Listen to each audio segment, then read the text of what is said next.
నమస్కారం, welcome to kitchen మంత్ర. ముందుగా ETV అభిరుచి ప్రేక్షకులందరికీ కూడా వినాయక చవితి శుభాకాంక్షలు.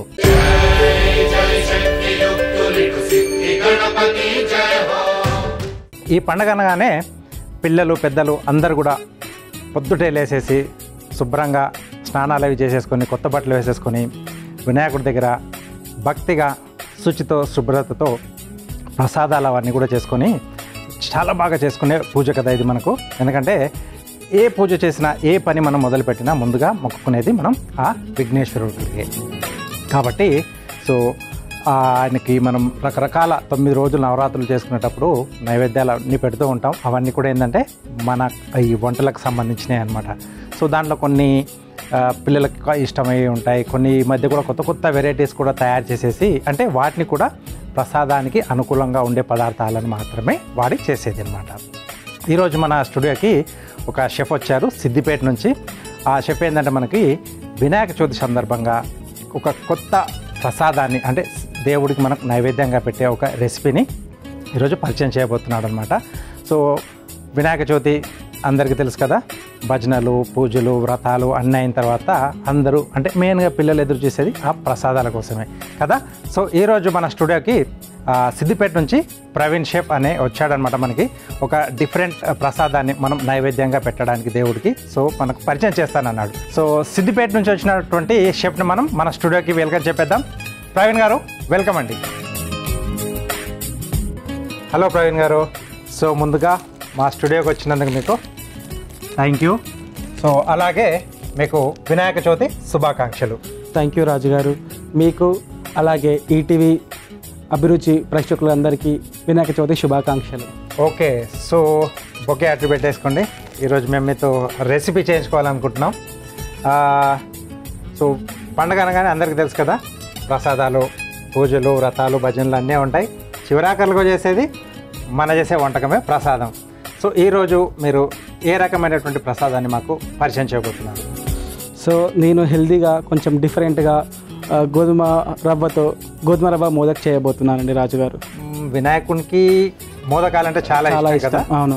దాంట్లో మీరు గోధుమ రవ్వతో గోధుమ రవ్వ రెగ్యులర్ గా చేస్తూనే ఉంటాం. ఇంకా దీంట్లో ఏమైనా స్పెషాలిటీ ఉందా మీరు చేసే దాంట్లో? దీంట్లో స్టఫింగ్ పెట్టబోతున్నాను. అది కూడా చాలా హెల్తీ పర్పస్. అన్ని ఇంగ్రీడియంట్స్ యూజ్ చేసి స్టఫింగ్ చేసి మోదకాలు చేస్తాను. నార్మల్ గోధుమ రవ్వ కాకుండా దాని లోపల మళ్ళీ స్టఫింగ్ కూడా. అవును రాజుగారు. ఓకే, వింటున్నారు కదా, మోదకాలు గణపయ్యకు చాలా చాలా చాలా ఇష్టమైన ప్రసాదం అనమాట ఆయనకి.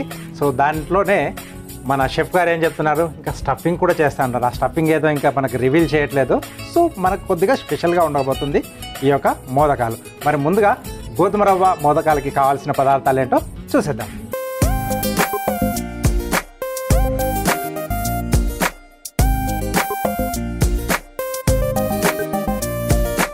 ఓకే, నైవేద్యంగా మనకు షెఫ్ చూపించే గోధుమ రవ్వ మోదకాలకు కావాల్సిన పదార్థాలన్నీ ఇక్కడ సిద్ధంగా ఉన్నాయి. షెఫ్ స్టార్ట్ చేద్దామా? చేద్దాం షెఫ్. ఫస్ట్ స్టవ్ ముట్టియాలా? ముట్టించండి. ఓకే, నేను మీకు చిన్న చిన్న హెల్ప్ చేస్తుంటాను, ఎందుకంటే ఆ దేవుడికి నా చేతితో కూడా కొంచెం వెళ్ళాలి కదా. Okay chef. ఇప్పుడేంటి మీకేమి ఇవ్వాలి? స్పూన్ కావాలా? స్పూన్ కావాలి షెఫ్. ఓకే, చలో స్టార్ట్ చేసేసేయండి. మనకి కొంచెం కడాయి వేడైనట్టుంది. దీంట్లో మనం ముందుగా నెయ్యిని యాడ్ చేసుకుందాం రాజు గారు. ఓకే, పండుగ అంటేనే నెయ్యి కంపల్సరీగా ఉంటుంది. నెయ్యి డ్రై ఫ్రూట్స్ వంటకాలు అన్నిట్లలో. డైటింగ్ చేసే వాళ్ళు కూడా ఈరోజు పండుగ అనగానే కొంచెం చీటింగ్ ఉంటుంది. చాలా తినేసేద్దాం ఒక్కరోజు దేవుడి నైవేద్యం కాబట్టి. అవును షెఫ్. నెయ్యి మొత్తం మనకి కరిగిపోయింది. దీంట్లో మనం ముందుగా కట్ చేసి పెట్టుకున్న బాదం పలుకుని వేసుకుందాం. ఇదొకటే వేసుకోవచ్చా లేకపోతే మన చాయిస్?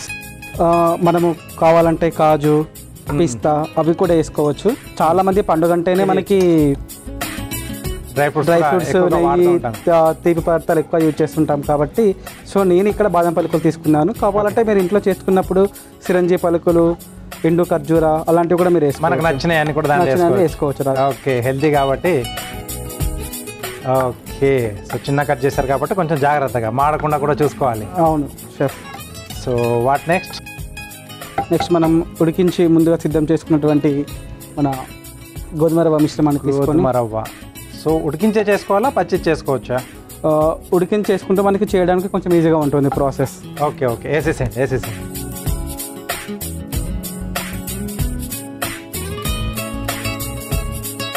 సో గోధుమ రవ్వ అంటేనే మనకు కొంచెం ఉడకడానికి ఎక్కువ టైం తీసుకుంటుంది. అవును సార్. కాబట్టి మీరు ముందుగా ఉడికిచ్చేసారు.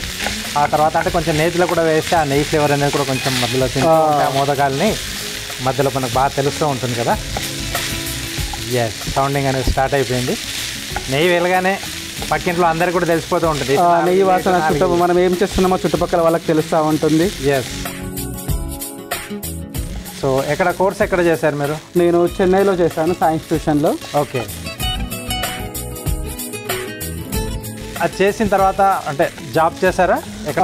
నేను ఇక్కడ హైదరాబాద్లో రాడిసన్ హోటల్లో ట్రైనింగ్ చేశాను. తర్వాత దుబాయ్కి వెళ్ళి ఒక 2 years చేశాను. తర్వాత సింగపూర్లో ఒక 3 years చేశాను. తర్వాత మళ్ళీ యూఎస్ఏకి వెళ్ళి క్రూజ్ షిప్లో ఒక 3 years చేశాను. అది కాకుండా అంటే మీకు రెస్టారెంట్ ఒకటేనా ఇంకా ఏమన్నా ఉన్నాయా? లేదు, ఈ ఇయర్లో ఆగస్ట్లో నేను హోటల్ మేనేజ్మెంట్ కాలేజ్ కొత్తగా ఓపెన్ చేశాను. మీదే ఫస్టా అక్కడ ఆల్రెడీ ఏదైనా ఉందా? లేదు, చుట్టుపక్కల వాళ్ళకి చాలా మంది హోటల్ మేనేజ్మెంట్ చేయాలంటే హైదరాబాద్కి వెళ్ళాల్సి వస్తుంది. సో మా చుట్టుపక్కల పిల్లలకి ఎవరికి లేదు. సో నేనే హోటల్ మేనేజ్మెంట్ కాలేజ్ పెట్టాను. రైట్. సో ఆల్రెడీ క్లాసెస్ అనేది కూడా మీకు ఈ అకాడమిక్ ఇయర్ అనేది ఆల్రెడీ స్టార్ట్ అయిపోయింది. మనకి కిచెన్లో వెళ్ళిన తర్వాత మనకు ఒక్కొక్కటి ఉంటుంది కదా డిపార్ట్మెంట్. అవును. చైనీస్ కానీ లేకపోతే కాంటినెంటల్ కానీ south Indian, north Indian sweets. నీది ఏది? సో నాకు వచ్చేసి మెయిన్గా సౌత్ ఇండియన్ అంటే చాలా ఇష్టం. ఎక్కడికి వెళ్ళినా మన సాంప్రదాయమే. మన ఫుడ్ ఎక్కడికి సాటి రాదు. మన తెలుగు ఫుడ్ అంటేనే సౌత్ ఇండియన్. నవేడేస్ యూఎస్లో కానీ యూరోపియన్ కంట్రీస్లో కానీ ఎక్కడ పోయినా కానీ సౌత్ ఇండియన్ రెస్టారెంట్లు ఎక్కువగా పెరుగుతున్నాయి. ఈ ఫుడ్ను అంటే కొద్దిగా స్పైసీ ఉంటుంది, ట్యాంజీగా ఉంటుంది. అంటే ఆ చింతపండు పులుపులు, తర్వాత ఇంగువ. సో మన సౌత్ ఇండియన్ ఏంటంటే మళ్ళీ హెల్త్ పర్పస్ కూడా చాలా మంచి, చాలా మెడిసిన్గా పనిచేస్తాయి. మనం వాడే మిరియాలు కానీ, చింతపండు పులుసు కానీ, సో టర్మరిక్ కానీ. షెఫ్ ఇది అయిపోయింది అనుకుంటాను. మంచి స్మెల్ కూడా వస్తుంది. నెక్స్ట్ ఏం యాడ్ చేస్తున్నారు? దీంట్లో మనం పాలు యాడ్ చేసుకుందాం షెఫ్. ఓకే. సో కాచి చల్లార్చిన పాలు పోసుకొని కొంచెం మిల్కీ ఫ్లేవర్ ఉంటే బాగుంటుందా? సో కావాల్సిన మనం కొంచెం కమ్మదనం యాడ్ చేయడానికి పాలు వేస్తాము. రవ్వ ఉడికించినప్పుడు దాంట్లో కూడా కొద్దిగా పాలు వేసుకోవచ్చు కదా? మన పాలు వేసుకోవచ్చు. సో ఇంకా కొంచెం ఎక్కువ ఫ్లేవర్ వస్తుంది. ఓకే. సో నెక్స్ట్ వచ్చేసి దీంట్లో మనం ముందుగా పొడి చేసుకున్న బెల్లాన్ని దీంట్లో వేసుకుందాము. ఓకే. స్పూన్తో వేసేసుకోండి. ఒకసారి మొత్తం ఢామ్ అని పడిపోతుంది. సో ఈ బెల్లాన్ని మనం చిన్నపిల్లలు అయితే కొంచెం మంది ఎక్కువ ఇష్టంగా తింటారు తీపి పదార్థాలు. తీపి అనేది కొంచెం పెద్దవాళ్ళు అయితే కొంచెం చప్పగా తింటారు. సో మన ఇష్టం బట్టి ఇంట్లో చిన్నపిల్లలు ఉంటే కొంచెం ఎక్కువ గాను, పెద్ద పిల్లలు ఉంటే కొంచెం తక్కువ గాను. సో మనం తినేదాన్ని బట్టి మనం వేసుకోవచ్చు, యాడ్ చేసుకోవచ్చు. ఓకే. సో ఇంకేమన్నా దీంట్లో యాడ్ చేసేది ఉందా మనం? సో దీంట్లో మనం యాలకుల పొడి వేస్తామండి. ఓకే. అన్నీ వేసిన తర్వాత అదొక్కటి పడకపోతే ఆ స్వీట్కి వచ్చే ఆ ఫ్లేవర్ అనేది చాలా తేడాగా ఉంటుంది కదా. కొద్దిగా యాలకుల పొడి వేసి మరొకసారి కలుపుకున్నాం. ఓకే షెఫ్, ఇది రెడీ అయిపోయింది. మనం దీన్ని బౌల్లోకి తీసుకొని చల్లార్చుకుందాం. Okay right. సో అటువైపు బౌల్ ఉంది, తీసేసుకోండి. బౌల్ ఇక్కడ తీసేసుకోండి. ఓకే.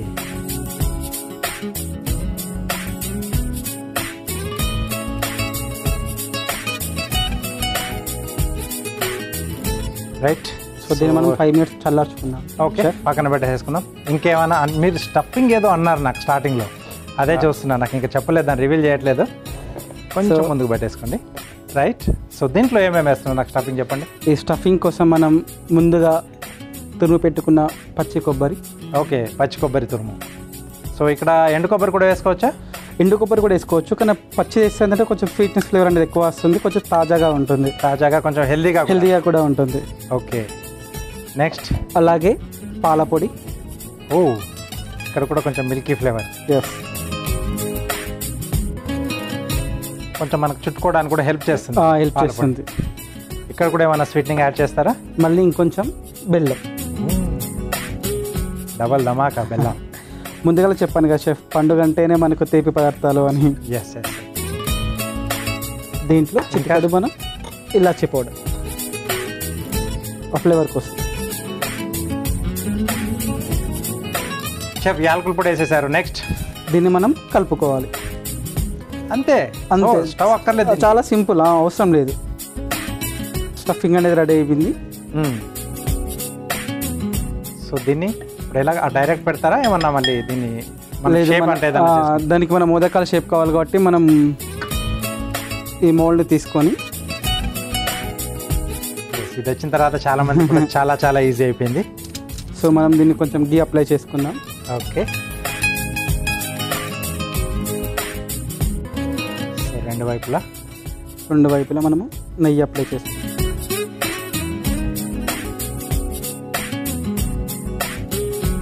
సో ఈ మిశ్రమాన్ని ఒకసారి మనం తీసుకొని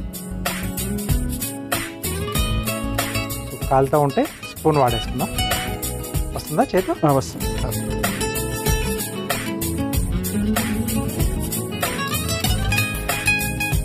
ఓకే, చల్లారిపోయిందా షెఫ్? చల్లారిపోయింది షెఫ్. ఓకే, చేసేయండి. ఆ స్టఫింగ్తో ఎలా ఉంటుందో నాకు కూడా క్యూరియాసిటీ ఉంది. సో మేము కూడా చాలా రకాలు చూపించాం, మీరు ఇంకొంచెం కొత్తగా చూపిస్తున్నారు అన్నమాట. మనం ముందుగా స్టఫింగ్ చేసుకున్నాం కదా షెఫ్, దాన్ని చిన్న ఉండలుగా చేసుకోవాలి. Okay okay okay. సో పచ్చి కొబ్బరి, బెల్లం, పాల పొడి, యాలకుల పొడి ఇవన్నీ వేసుకున్నాం. సో ముందు ఇలా చేసి పెట్టుకుంటే మనకు కొంచెం ఈజీగా ఉంటుంది. కొంచెం చిన్నగా చేసుకోవాలి. మనకు స్టఫింగ్ ఎక్కువైతే మళ్ళీ ఇబ్బంది అవుతుంది, ఆ షేప్ అనేది కరెక్ట్గా రాదు.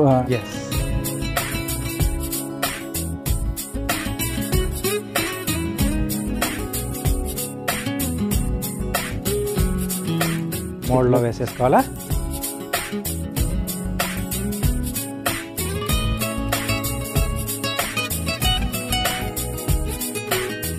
మోల్డ్లో వేసేసుకున్నాం.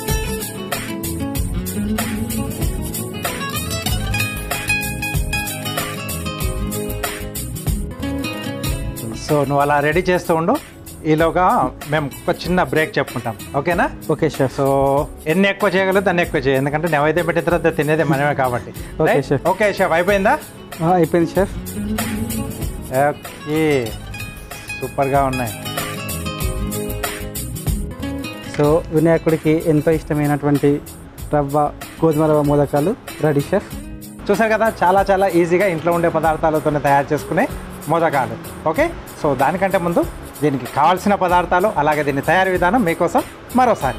గోధుమ రవ్వ మోదకాలు తయారు చేసుకోవడానికి కావాల్సిన పదార్థాలు: ఉడికించిన గోధుమ రవ్వ, పచ్చి కొబ్బరి తురుము, బెల్లం పొడి, యాలకుల పొడి, పాల పొడి, తరిగిన బాదాం, నెయ్యి. గోధుమ రవ్వ మోదకాలు తయారు చేసుకునే విధానం: ముందుగా స్టవ్ ఆన్ చేసి ప్యాన్లో నెయ్యి వేసి కరిగాక అందులో తరిగిన బాదం వేసి వేయించుకోవాలి. ఆ తర్వాత ఉడికించుకున్న గోధుమ రవ్వ వేసి మగ్గించుకోవాలి. తర్వాత అందులో కాచి చల్లార్చుకున్న పాలు, బెల్లం పొడి, యాలకుల పొడి వేసి కలిపి ఒక బౌల్లోకి తీసుకొని చల్లార్చుకోవాలి. ఇప్పుడు మరొక బౌల్లో పచ్చి కొబ్బరి తురుము, పాల పొడి, బెల్లం పొడి, యాలకుల పొడి వేసి కలుపుకోవాలి. తర్వాత మోదక్ అచ్చులకు నెయ్యి రాసుకొని చల్లార్చుకున్న గోధుమ మిశ్రమాన్ని చిన్న ఉండల్లా తీసుకొని కొబ్బరి మిశ్రమాన్ని కూడా చిన్న ఉండల్లా చేసుకొని మధ్యలో స్టఫ్ చేసి అచ్చులో పెట్టి గట్టిగా అదిమి ఓపెన్ చేసుకొని ఆపై సర్వింగ్ ప్లేట్లకు తీసుకొని సర్వ్ చేసుకుంటే గోధుమ రవ్వ మోదకాలు రెడీ.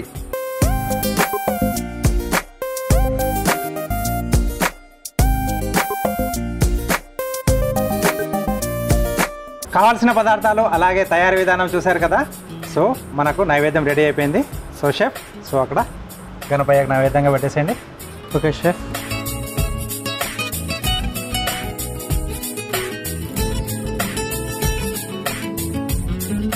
ఓకే, సో ఇప్పుడు నెక్స్ట్ కార్వింగ్ ఆర్ట్.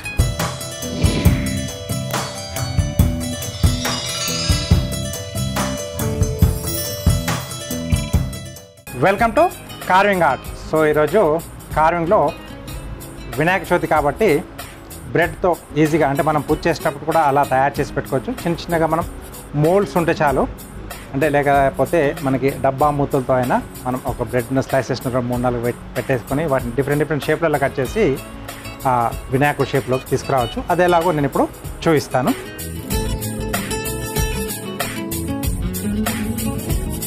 సో ఇక్కడ డిఫరెంట్ షేప్లో ఉండే మోల్డ్స్ నేను వాడుతున్నాను. మనకు మార్కెట్లో ఈజీగా బిస్కెట్ కట్టర్స్ కూడా మనం వాడుకుంటాం. సో ఆ షాప్లోకి వెళ్తే మనకి ఈజీగానే దొరుకుతుంది.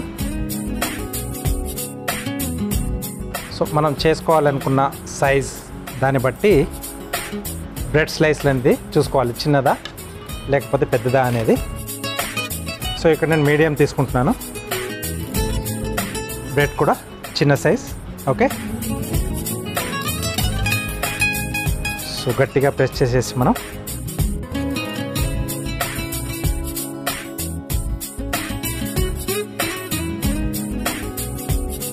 సో ఇది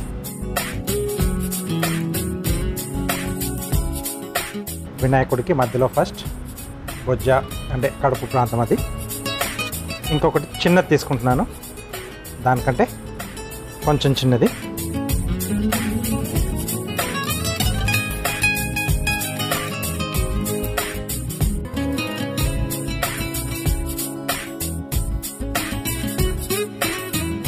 ఓకే, నెక్స్ట్ సైడ్లో చెవులో అవి పెట్టడానికి ఇంకా కొద్దిగా చిన్నది.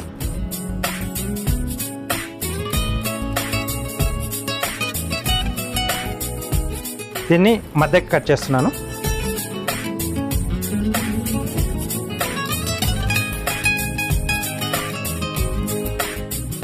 ఓకే, సో వీటిని ఇలా తిరిగేసి పెడతాం.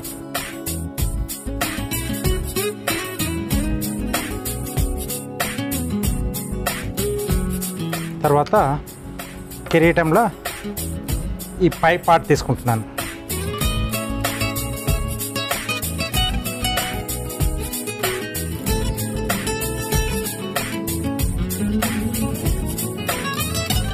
ఓకే, సో ఇది ఎంత వస్తుందో చూసుకొని అక్కడ ఏదైతే మనం మోల్డ్ తీసుకున్నామో దాంతో కొంచెం ఇది కట్ చేసేసుకుంటే అక్కడ ఈజీగా కూర్చుంటుంది. అలాగే ఎడ్జెస్ కొంచెం. ఓకే, సో ఇది ఇక్కడ కరెక్ట్గా కూర్చుంటుంది. రైట్, సో హ్యాండ్స్ కొరకు ఏదైతే మనకు ఇలా ఎక్స్ట్రాగా ఇక్కడ సైడ్లో మిగిలిపోయిందో వాటిలోంచి ఏదైనా కొంచెం మనకు క్రియేటివిటీ అనేది ఉంటే సరిపోతుంది. దాని ద్వారా మనం ఎలా అయినా తయారు చేసుకోవచ్చు.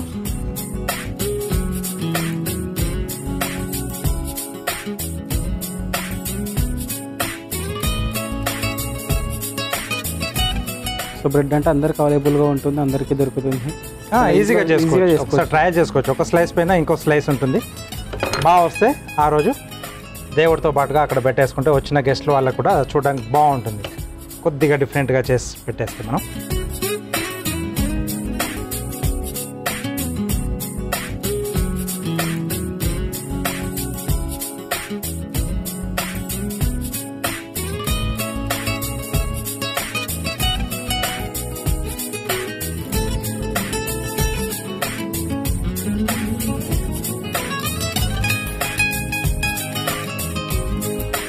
చిన్న చిన్న ట్రయాంగిల్స్.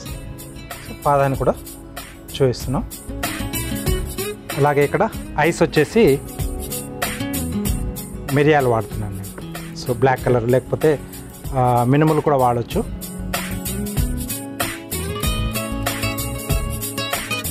ఓకే, జస్ట్ అలా ప్రెస్ చేస్తే అక్కడ అది ఫిక్స్గా కూర్చుంటుంది, సాఫ్ట్గా ఉంటుంది. కాబట్టి పచ్చిమిర్చి మనకి ఏ షేప్లో కావాలి చూసుకొని ఆ షేప్లోది కట్ చేసేసుకోవాలి.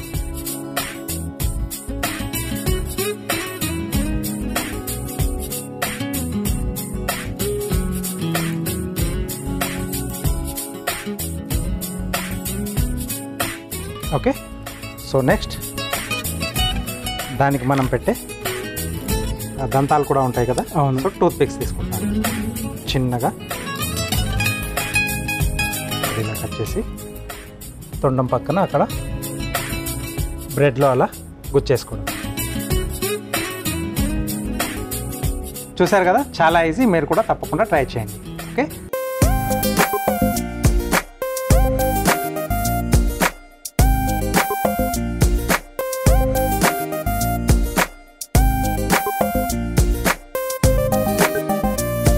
కిచెన్ మంత్రాలు మనం తీసుకుందాం ఇప్పుడు ఒక చిన్న బ్రేక్. దానికంటే ముందుగా షెఫ్ చిట్కాలో మీకోసం ఒక మంచి చిట్కా. షెఫ్ చిట్కాలో మీకోసం ఒక మంచి చిట్కా. సో చాలామంది ఏంటంటే నూనెను అంటే పెద్ద పెద్ద డబ్బాలు తెచ్చేసుకొని ఇంట్లో పెట్టుకుంటూ ఉంటారు కదా, మెల్లిగా వాడుతూ ఉంటారు. సో కొద్ది రోజుల తర్వాత అది కొద్దిగా స్మెల్ వస్తూ ఉంటుంది. అలా రాకుండా ఉండాలంటే ఆ నూనె డబ్బాలో ఓపెన్ చేసిన తర్వాత కొన్ని లవంగాలు వేసి పెడితే మీరు ఎప్పుడు ఏ వంటకం చేసుకున్నా ఆ లవంగాల స్మెల్తో వంటకం సూపర్గా తయారవుతుంది. సో కార్వింగ్ అనేది మనం వెజిటేబుల్ ఫ్రూట్స్తోనే కాకుండా ఇలా బిస్కెట్స్ కానీ లేకపోతే కేక్స్తో కానీ ఇలా బ్రెడ్తో కూడా చాలా చాలా డిజైన్స్ని తయారు చేసుకోవచ్చు. ట్రై చేస్తూ ఉండండి. Next tasting time. Okay, so ఇప్పుడు మనకు టేస్టింగ్ టైం. సో ఈరోజు మనకు స్పెషల్ ఉంది కదా, ఎందుకంటే వినాయక చవితి కాబట్టి. సో అక్కడ గణపయ్యకు మనం గోధుమ రవ్వ మోదకాలు చేసి పెట్టేసాం. సో వాటిని టేస్ట్ చేసేద్దాం. షెఫ్ తీసుకోండి మీరు కూడా.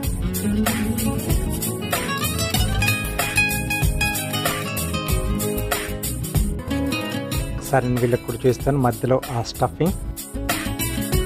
ఓకే, చూసారు కదా. సో ఈ కొబ్బరి లోజ్ లాగా వచ్చేస్తుంది మనకు. సో దాంతో కలిపి తినేస్తే ఇంకా సూపర్గా ఉంటుంది.